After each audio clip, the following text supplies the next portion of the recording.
Welcome to the first lecture.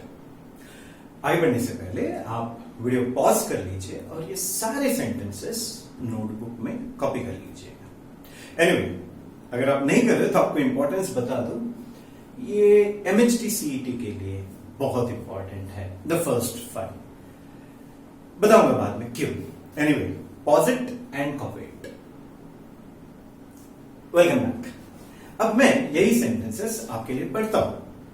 पहला statement है, sorry sentence है, if a person is rich then he is happy. दूसरा है, if a person is not rich then he is not happy. Third one, if a person is happy then he is rich. Fourth one, if a person is not happy then he is not rich. Fifth one, if a person is not rich or happy. The sixth one, 2 plus 2 plus 2, and the seventh one, 2 into 3. So, मेरा सवाल है, इनमें से कौन से same है, equal है? तो ऑब्वियसली आपका जवाब होगा सर ये दोनों। करेक्ट? यस। कोई भी 4th 3rd स्टैंडर्ड का बच्चा ये जवाब दे देगा। अब इनमें से आप बता सकते हो कौन से इक्वल है? सोचना मत, आप नहीं बता सकते। क्यों नहीं बता सकते? I'll give an example. अगर मैं ये सवाल 2 into 3 अगर किसी 3 या 4 साल के बच्चों को बताऊं या 5 साल के बच्चों को करूं 2 into 3 कितना होता है, तो क्या वो जवाब दे पाएगा? नहीं। क्यों? क्योंकि उसने ये सीखा नहीं है, isn't it?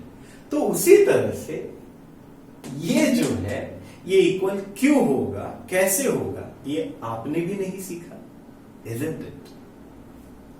लेकिन सर ये तो नंबर्स नहीं है, ये तो सेंटेंसेस है, isn't it?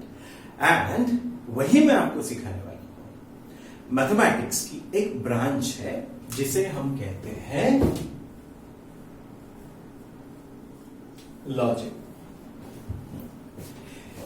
इसमें हम सेंटेंसेस को एक मैथमेटिकल में फॉर्म कैसे करना है, उस फॉर्मेट में कैसे कन्वर्ट करना है, ये सीखने वाले। Let me repeat it because आगे के सारे लेक्चर में ये स्टेटमेंट में रिपीट करूंगा। हम ये जो लॉजिक है, it's a branch of mathematics in which we learn how to convert the sentences in mathematical form। जैसे हम नंबर को ऐड, सब्ट्रैक्ट, मल्टीप्लाई करते हैं, तो उसी तरह से हम इन सेंटेंसेस के ऊपर, स्टेटमेंट्स के ऊपर भी हम कुछ प्रोसीजर, ऑपरेशन सीखने वाले हैं। और उस मैथमेटिक्स की ब्रांच को कहते हैं logic. And anyway, it is also called as science of reasoning. So let's continue with the next video for that. Thank you.